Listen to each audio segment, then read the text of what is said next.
অর্থ সম্পদ আল্লাহ আপনাকে দিয়েছেন, যত খরচ করবেন দেখা যাবে আল্লাহ আপনাকে তত বাড়ায় দিবেন ইনশাআল্লাহ।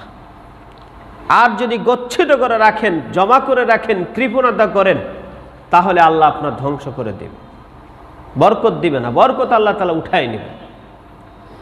এজন্য সাদাকা এত গুরুত্বপূর্ণ যে আল্লাহকে যদি আমরা কাছে পেতে চাই, একেবারে নিকটে পেতে চাই, তাহলে সাদাকার কোনো বিকল্প নেই।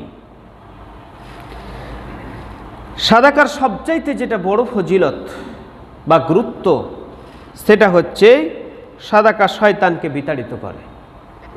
প্রত্যেকটা মানুষের, আমাদের হচ্ছে বনি আদমের, শয়তান হচ্ছে প্রকাশ্য শত্রু। শয়তান সব সময় চায় আপনার ক্ষতি করতে। মহান আল্লাহ তাআলা তাকে যখন জান্নাত থেকে বের করে দেওয়া হয়, তখন তিনি বলেছিলেন, ডান দিক থেকে, বাম দিক থেকে, সামনে থেকে, পিছন থেকে, সর্বদিক দিয়েই আমি তোমার এই মানুষকে বিতাড়িত করব, পথভ্রষ্ট করব।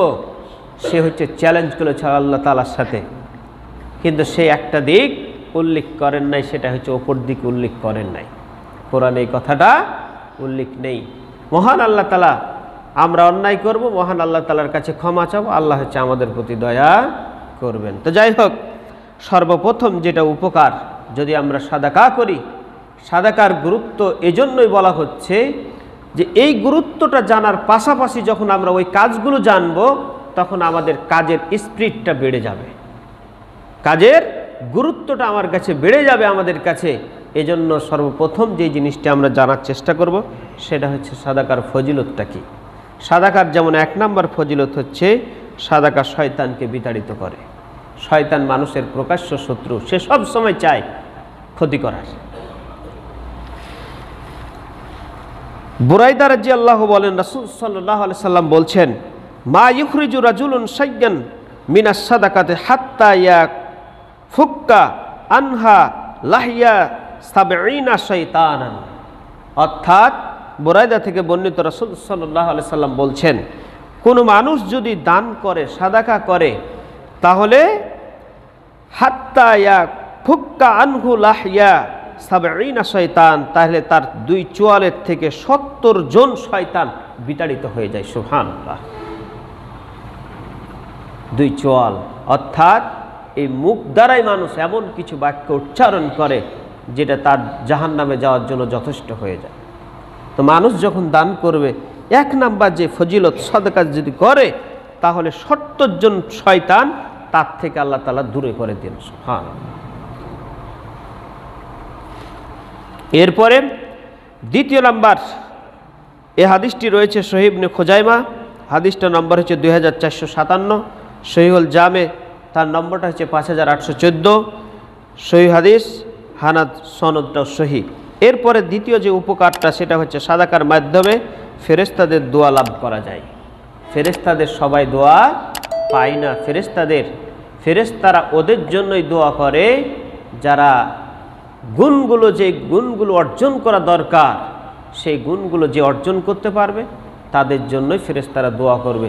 আর ফেরেশতারা যাদের জন্য দোয়া করবে, তার জান্নাতে যাওয়া তত সহজ হয়ে যাবে। তো কাদের জন্য দোয়া করবে? যারা সাদাকা করবে। ফেরেশতাদের দোয়া বড় সৌভাগ্যের বিষয়, যারা পাবে তারাই কামিয়াবি হবে ইনশাআল্লাহ। নবী করিম সাল্লাল্লাহু আলাইহি সাল্লাম বলছেন, ইন্না মালাকান বিবাবি মিন আবওয়াবিল জান্নাহ ইয়াকুলু মান ইউখরিজুল ইয়াওমা ইউখজা গাদান। নবী করিম সাল্লাল্লাহু আলাইহি সাল্লাম বলছেন, জান্নাতের দরজা সমূহের একটি দরজায় প্রতিদিন একজন ফেরেশতা ওখানে বলতে থাকেন, কি বলতে থাকেন? ফায়াকুলু মান ইউখরিজুল ইয়াওমা ইউখজা গাদান। প্রতিদিন বলতে থাকেন, যে ব্যক্তি আজকে ঋণ দিবে, অর্থাৎ আল্লাহর পথে দান করবে, সাদাকা করবে, ইয়াওমা ইউখজা গাদান, আগামীতে সে তার প্রতিদান পাবে। মহান আল্লাহ তাআলা এই দানের বদলতে আল্লাহ তাআলা তাকে প্রতিদান দিবেন। এরপরে বলছেন, ওয়া মালাকু বিবাবিল আখর, এবং অন্যজন ফেরেশতা কি বলতে থাকবে? আল্লাহুম্মা আতিক মুনফিকান খলাফান। আরেকজন ফেরেশতা বলতে থাকবে, আল্লাহ যে ব্যক্তি জান দান করেছে তার সমপরিমাণ তাকে দিয়ে দাও। খলাফান ওয়া মাতি মুমসিকান তালাফান, আর যে ব্যক্তি কৃপণতা করলো, দান করলো না, তার সমপরিমাণ তুমি ক্ষতি করে দাও, ধ্বংস করে দাও। হাদিসগুলো সহিহ ইবনে হিব্বান, আহমদ, তাবারানি এই সমস্ত হাদিস গ্রন্থে সেইগুলি রয়েছে। আমাদের অতএব দ্বিতীয় নাম্বার যে ক্ষতিটা, যদি আমরা সাদাকা করি তাহলে ফজিলত দ্বিতীয় নাম্বার উপকার হচ্ছে আমরা ফেরেশতাদের দোয়ার সম্মুখীন হব। যদি আমরা ফেরেশতাদের দোয়া পেতে চাই তাহলে অবশ্যই আমাদেরকে সাদাকার প্রতি গুরুত্ব দিতে হবে, যদি আমরা ফেরেশতাদের দোয়ার ভাগীদার হতে চাই। তৃতীয় নাম্বার হচ্ছে আল্লাহর রাগ প্রশমিত করে।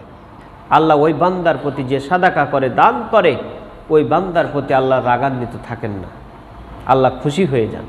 আর আল্লাহ যদি খুশি হয়ে যায় আর পৃথিবীর কাউকে কোনো প্রয়োজন নেই, ইহাই যথেষ্ট। রাসূল সাল্লাল্লাহু আলাইহি সাল্লাম বলেছেন, সানাইউল মারুফি তাকি মাসারিফাস সুই ওয়া সাদাকাতুস সাররি তুফিউ গদাবার রব্বি ওয়া সিলাতুর রাহিমি তাজিদু ফিল উমুরি। সানাইউল মারুফি, সৎকর্মসমূহ মন্দি পরিণতি থেকে রক্ষা করে। ভালো কাজ যদি মানুষ করে তাহলে তাকে খারাপ কাজ থেকে, অন্যায় কাজ থেকে আল্লাহ তাআলা তাকে ঢাল হিসাবে আল্লাহ তাআলা তৈরি করে দেন, সে আর খারাপ কাজের দিকে জড়িয়ে পড়বে না। দ্বিতীয় নম্বর হচ্ছে ওয়াসাদাকাতুস সাররি তুতফিউল গজাবুর রব্বি, অর্থাৎ গোপন সাদকা আল্লাহর রাগকে একেবারে নিভিয়ে দেয়। একেবারে সাথে সাথে উদাহরণ দিলে একটা বুঝতে পারবেন। আগে যেমন কি ছিল, চেরাগ, যদি ফু দেওয়ার সাথে সাথে একবারে দফ, সাথে সাথে যেমন নিভিয়ে যায়, কোনো মানুষ যদি সাদাকা করে, দান করে, তাহলে ঠিক আল্লাহ কোনো বিষয়ে যদি আপনার উপর রাগান্বিত থাকেন, সাথে সাথে আল্লাহর রাগটা একেবারে শেষ হয়ে যাবে। এরপরে হচ্ছে ওয়াসিলাতুর রাহিমি তাজিদু ফিল উমুরি, আর আপনার বয়স আল্লাহ তাআলা বৃদ্ধি করে দিবেন যদি কি করেন, আপনার আত্মীয় স্বজনের সাথে সম্পর্ক থাকে। এখন বয়স বৃদ্ধির এটা কয়েকটা কারণ হতে পারে, কয়েকটা অর্থ হতে পারে। আল্লাহ তাআলা বয়স যেটা দিয়েছেন আপনাকে এটা তো নির্ধারিত, কিন্তু এমন কিছু অসুখ আল্লাহ তাআলা ভালো করে দেন, আপনার যে যতদিন বাঁচবেন সুখে শান্তিতে বাঁচবেন। ছেলেমেয়েরা আপনার দেখা যাবে কথা শুনবে, একেবারে শান্তি শৃঙ্খলা, একেবারে নিস্তব্ধ ভালোবাসা মহব্বত সবার নিয়ে আপনি বসবাস করতে পারবেন, আল্লাহ আপনাকে যতদিন বাঁচিয়ে রেখেছেন। এগুলোর অর্থ অনেক হতে পারে। কোনো কষ্টে জেলখানাতে 1 বছর থাকা আর আপনার বাড়িতে 1 বছর থাকা আসমান জমিন পার্থক্য। আপনি নিজ স্বাধীনভাবে একটা বছরই তো সব, জেলখানাও 1 বছর, বাড়িতে হচ্ছে 1 বছর, কিন্তু দুইটার ভিতরে আসমান জমিন পার্থক্য রয়েছে। বাড়িতে আপনি স্বাধীনভাবে চলাফেরা করতে পারবেন, কিন্তু জেলখানাতে আপনার স্বাধীনভাবে চলাফেরা করা সম্ভব নয়। তাহলে তৃতীয় নাম্বার যেটা, সেটা হচ্ছে আল্লাহর রাগকে দূরীভূত করে দেয়। চতুর্থ নাম্বার হচ্ছে রোগ ব্যাধি আল্লাহ তাআলা দূর করে দেন এই সাদাকার মাধ্যমে। বহু অসুস্থ রোগী রয়েছে, ডাক্তার রিজেক্ট করে দিয়েছে, ছেড়ে দিয়েছে যে আপনার বেঁচে থাকা সম্ভব নয়, আপনি বাঁচতে পারবেন না।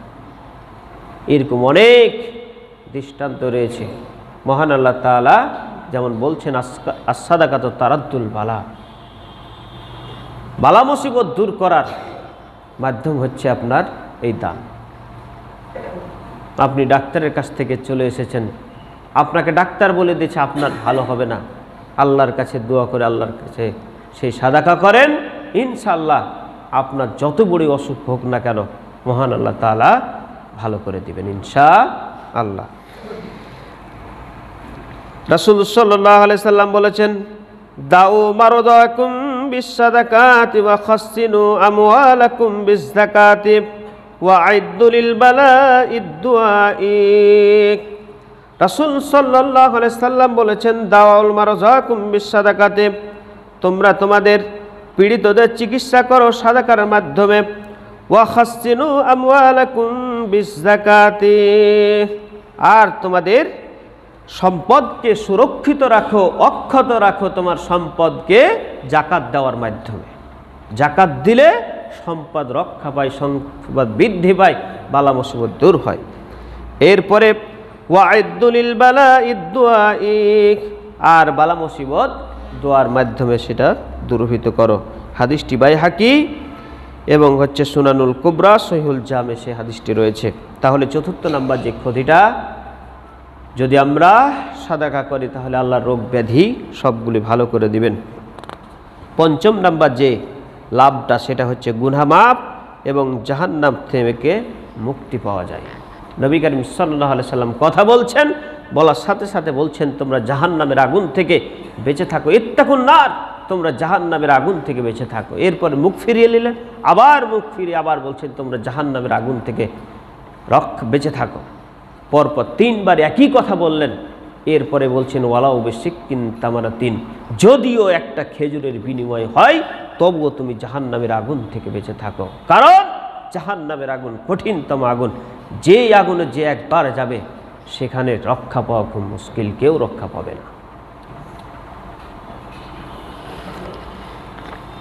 এরপরে নবী করিম সাল্লাল্লাহু আলাইহি সাল্লাম বলছেন ওয়ালাউ বিশিক্কিন তামারাতিন, যদিও একটা খেজুরের সমপরিমাণ হয়, একটা আঁঠি হয়, তবু এত গরিব যদি হও, সামান্য একটা খেজুর হলেও প্রতিদিন তুমি চেষ্টা করবে জাহান্নামের আগুন থেকে বাঁচানোর। এই হাদিসটা রয়েছে সহিহ বুখারী, সেখানে সেই হাদিসটি রয়েছে।